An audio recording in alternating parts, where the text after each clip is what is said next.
ದೇವಶಯನಿ ಏಕಾದಶಿ 2025 ದಿನಾಂಕ ಆಚರಣೆಗಳು ಮತ್ತು ಚಾತುರ್ಮಾಸದ ಬಗ್ಗೆ ನೀವು ತಿಳಿದುಕೊಳ್ಳಬೇಕಾದದ್ದು. 2025ರ ದೇವಶಯನಿ ಏಕಾದಶಿಯು ಚಾತುರ್ಮಾಸದ ಆರಂಭವನ್ನು ಸೂಚಿಸುತ್ತದೆ. ಇದು ಭಕ್ತಿ, ಉಪವಾಸ ಮತ್ತು ಸ್ವಯಂಶಸ್ತಿನ ಪವಿತ್ರ 4 ತಿಂಗಳ ಅವಧಿಯಾಗಿದೆ. ಈ ಶುಭ ಸಮಯದಲ್ಲಿ ದಿನಾಂಕ, ಆಚರಣೆಗಳು ಮತ್ತು ಏನನ್ನು ತಪ್ಪಿಸಬೇಕು ಎಂಬುದನ್ನು ತಿಳಿಯಿರಿ. ದೇವಶಯನಿ ಏಕಾದಶಿಯು ವಿಷ್ಣುವು ಕ್ಷೀರಸಾಗರದಲ್ಲಿ ಯೋಗನಿದ್ರೆಗೆ ಪ್ರವೇಶಿಸುವ ದಿನವನ್ನು ಸೂಚಿಸುತ್ತದೆ. ಈ ಕ್ಷಣದಿಂದ ಮುಂದಿನ 4 ತಿಂಗಳುಗಳ ಕಾಲ ಬ್ರಹ್ಮಾಂಡದ ಜವಾಬ್ದಾರಿಯನ್ನು ಇತರ ದೇವತೆಗಳಿಗೆ ವಹಿಸಲಾಗಿದೆ. ಈ ಪವಿತ್ರ ದಿನವು ಚಾತುರ್ಮಾಸದ ಆರಂಭವನ್ನು ಸೂಚಿಸುತ್ತದೆ. ಇದು ಆಧ್ಯಾತ್ಮಿಕವಾಗಿ ಮಹತ್ವದ ಅವಧಿಯಾಗಿದ್ದು, ಈ ಸಮಯದಲ್ಲಿ ಮದುವೆಗಳು, ಗೃಹಪ್ರವೇಶ ಸಮಾರಂಭಗಳು ಮತ್ತು ಭೂಮಿ ಪೂಜೆಯಂತಹ ಶುಭ ಚಟುವಟಿಕೆಗಳನ್ನು ತಪ್ಪಿಸಲಾಗುತ್ತದೆ. ವಿಷ್ಣುವು 4 ತಿಂಗಳುಗಳ ಕಾಲ ಕ್ಷೀರಸಾಗರದಲ್ಲಿ ಮಲಗುತ್ತಾನೆ ಮತ್ತು ಕಾರ್ತಿಕ ಮಾಸದ ಶುಕ್ಲಪಕ್ಷದ ಏಕಾದಶಿ ಎಂದು ಎಚ್ಚರಗೊಳ್ಳುತ್ತಾನೆ. ಈ 4 ತಿಂಗಳುಗಳನ್ನು ಚಾತುರ್ಮಾಸ ಎಂದು ಕರೆಯಲಾಗುತ್ತದೆ. ಹರಿ ಮತ್ತು ದೇವ್ ಎಂದರೆ ಪ್ರಕಾಶಮಾನ ಅಂಶ. ಈ ಸಮಯದಲ್ಲಿ ಸೂರ್ಯ, ಚಂದ್ರ ಮತ್ತು ಪ್ರಕೃತಿಯ ಹೊಳಪು ಕಡಿಮೆಯಾಗುತ್ತದೆ. ಶುಭಶಕ್ತಿಗಳು ದುರ್ಬಲವಾಗಿದ್ದಾಗ ಮಾಡಿದ ಕೆಲಸದ ಫಲಿತಾಂಶಗಳು ಮಂಗಳಕರವಲ್ಲ ಎನ್ನಲಾಗುತ್ತದೆ. ಈ ಸಮಯದಲ್ಲಿ ಮಾಡಿದ ಕೆಲಸದಲ್ಲಿ ಅಡಚಣೆಯುಂಟಾಗುವ ಸಾಧ್ಯತೆಯೂ ಇದೆ. ಆದ್ದರಿಂದ ದೇವರು ಮಲಗಿದ ನಂತರ ಶುಭ ಕಾರ್ಯಗಳನ್ನು ಮಾಡಲಾಗುವುದಿಲ್ಲ.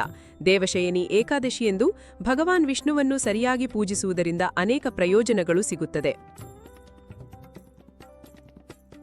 ದೇವಶಯನಿ ಏಕಾದಶಿಯೆಂದು ಉಪವಾಸವನ್ನು ಆಚರಿಸುವುದರಿಂದ ಸಂಪತ್ತು, ಆರೋಗ್ಯ ಮತ್ತು ಸಮೃದ್ಧಿಯನ್ನು ಪಡೆಯಬಹುದು.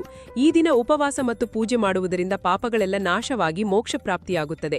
ಈ ಏಕಾದಶಿಯೆಂದು ಉಪವಾಸ ಮಾಡುವುದು ವಿಶೇಷವಾಗಿ ಶನಿಗ್ರಹದ ದುಷ್ಪರಿಣಾಮಗಳಿಂದ ಪರಿಹಾರವನ್ನು ನೀಡುತ್ತದೆ ಮತ್ತು ಜೀವನದಲ್ಲಿ ಸಂತೋಷ, ಶಾಂತಿ ಮತ್ತು ಸಮೃದ್ಧಿಯನ್ನು ತರುತ್ತದೆ. ಈ ವ್ರತದ ಪ್ರಭಾವದಿಂದ ವಿಷ್ಣುವಿನ ಆಶೀರ್ವಾದ ಸಿಗುತ್ತದೆ ಮತ್ತು ಎಲ್ಲಾ ತೊಂದರೆಗಳು ದೂರವಾಗುತ್ತವೆ ಎನ್ನುವ ನಂಬಿಕೆಯಿದೆ.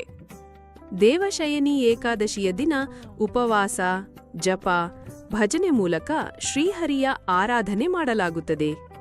ಇದು ವೈಷ್ಣವರ ಅತ್ಯಂತ ಪವಿತ್ರ ದಿನಗಳಲ್ಲಿ ಒಂದಾಗಿದೆ.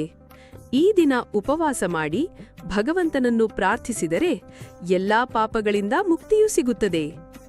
ಪೂಜಾ ವಿಧಾನ: ತುಳಸಿ ದಳದ ಅರ್ಚನೆ ಮತ್ತು ವಿಷ್ಣು ಸಹಸ್ರನಾಮ ಪಠಣ ಈ ದಿನ ಮಾಡುವುದು ಬಹುಪುಣ್ಯಕರ. ಪುರಾಣಗಳ ಪ್ರಕಾರ ಈ ದಿನ ಭಗವಾನ್ ವಿಷ್ಣು ಪಾತಾಳದಲ್ಲಿ 4 ತಿಂಗಳು ನಿದ್ರಿಸುತ್ತಾರೆ. ಈ ಸಮಯವನ್ನು ಯೋಗನಿದ್ರೆ ಎಂದು ಕರೆಯುತ್ತಾರೆ. ಇದು ಆಷಾಢ ಏಕಾದಶಿಯಿಂದ ಕಾರ್ತಿಕ ಶುದ್ಧ ಏಕಾದಶಿಯವರೆಗೆ ಇರುತ್ತದೆ. ವ್ರತವಿಧಾನ: ದೇವಶಯನಿ ಏಕಾದಶಿಗೆ ಪೂರ್ವದಿನ ರಾತ್ರಿಯಿಂದಲೇ ಉಪವಾಸ ಶುರು ಮಾಡಿ. ಉಪವಾಸದ ದಿನ ನೀರನ್ನೇ ಸೇವಿಸುವುದು ಅಥವಾ ಫಲಾಹಾರ ಮಾಡುವುದು.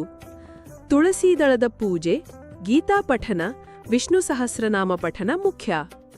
ಮರುದಿನ ದ್ವಾದಶಿಗೆ ದಾನಧರ್ಮ, ಅನ್ನದಾನ ಮಾಡುವುದು ಶ್ರೇಷ್ಠ. ದೇವಶಯನಿ ಏಕಾದಶಿಯ ಫಲ: ಜನ್ಮ ಜನ್ಮಾಂತರದ ಪಾಪಗಳಿಂದ ಮುಕ್ತಿ. ಚಾತುರ್ಮಾಸ್ಯ ವ್ರತದ ಆರಂಭದಿಂದ ಧಾರ್ಮಿಕ ಶುದ್ಧತೆ. ವೈಕುಂಠದ ಬಾಗಿಲು ತೆರೆಯುವ ಆದಿದಿನ. ಇದೊಂದು ಪವಿತ್ರ ದಿನ. ಇತ್ತೀಚಿನ ಕಾಲದಲ್ಲಿ ನಾವು ದೇವರ ನಿದ್ರೆಯ ಕಾಲವನ್ನು ಗೌರವಿಸಬೇಕು. ಹೆಚ್ಚಿನ ಧ್ಯಾನ, ಉಪವಾಸ ಮತ್ತು ಪೂಜೆ ಮೂಲಕ ಭಗವಂತನ ಅನುಗ್ರಹ ಪಡೆಯೋಣ. ನೀವು ಏಕಾದಶಿ ಆಚರಿಸುತ್ತೀರಾ? ಕಾಮೆಂಟ್ ಮಾಡಿ ಹಂಚಿಕೊಳ್ಳಿ. ಲೈಕ್ ಮಾಡಿ, ಶೇರ್ ಮಾಡಿ, ಚಾನೆಲ್ಗೆ ಸಬ್ಸ್ಕ್ರೈಬ್ ಮಾಡಿ.